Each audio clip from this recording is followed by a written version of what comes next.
হরে Krishna. Mayapur নিতাইগড় kitchen থেকে সবাইকে স্বাগতম। আপনারা কেমন আছেন? আশা করি ভগবানের কৃপায় ভালোই আছেন।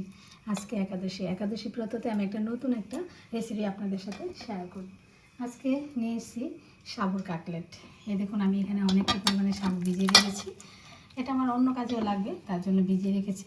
এখানে আমি 10 মিনিট সাবুটা ভিজিয়েছি, আর কত সুন্দর সাবুটা ভিজেছে দেখুন।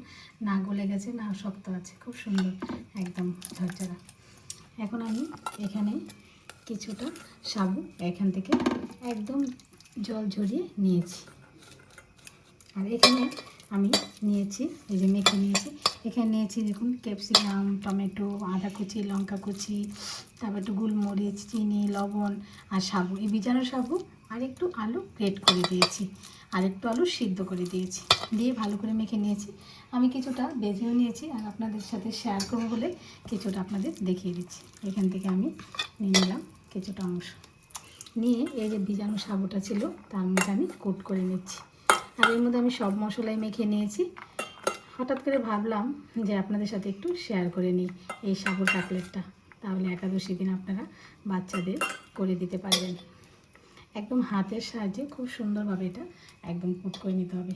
আর যেহেতু সাবুটা দিয়ে আমরা আর কোনো বেটারে ডোবাবো না, তার জন্য হাত দিয়ে ভালো করে একদম চেপে চেপে এটা সুন্দর করে সাইজ করে নিতে হবে।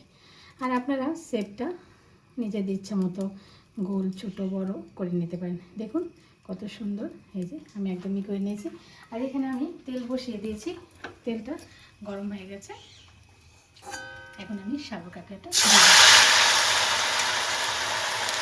এই কাটলেটটা একটু হাই ফ্লেমে ভেজে নেব।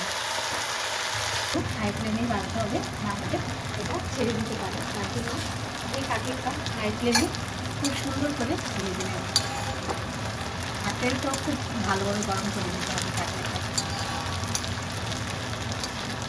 এবার আমি উঠিয়ে দিচ্ছি, দেখুন এই দিকটা হয়ে যাচ্ছে। আমি আপনাদের দেখিয়ে দিচ্ছি। এই যে এখান থেকে আমি কিছুটা অংশ নিয়ে নিয়েছি, নিয়ে এখানে এই যে বিভিন্ন সাবুর মতো সেমভাবে দিয়ে দিলাম।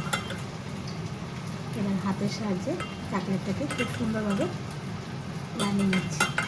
আর এখানে সাবুটা দিচ্ছি যাতে কোনোটা অংশে একটু সাবু না, সব কিছুটা পুরোটার মধ্যে যাতে সাবুটা খুব সুন্দর থাকে। এরকম সেমভাবে আমি আরেকটাও কাটলেট বানিয়ে নিলাম।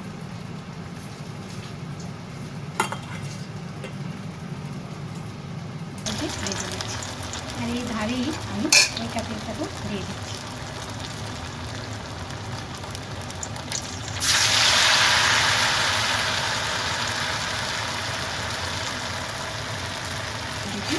এটা আমার প্রায় ভালো হয়ে গেছে, এটা আমি একটু উঠিয়ে দিচ্ছি। সেমভাবেই ভালো করে একদমভাবে ডিপ ফ্রাই করে নেব কাটলেটগুলোকে।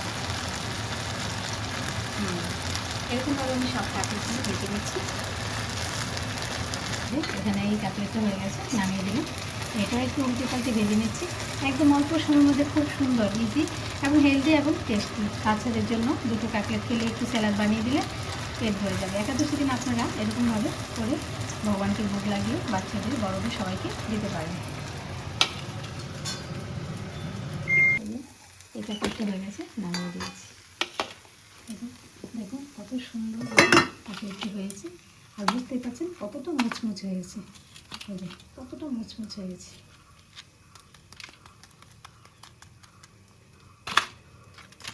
এরকমভাবে আপনারা একাদশী দিন অবশ্যই এরকম সাবু কাটলেট বানাবেন। আর অবশ্যই বানিয়ে কেমন হয়েছে আমাকে কমেন্ট করে জানাবেন। আজকে ভিডিও এখানে শেষ। সবাই ভালো থাকবেন, সুস্থ থাকবেন। আবার দেখা হচ্ছে পরের ভিডিওতে। হরে কৃষ্ণ।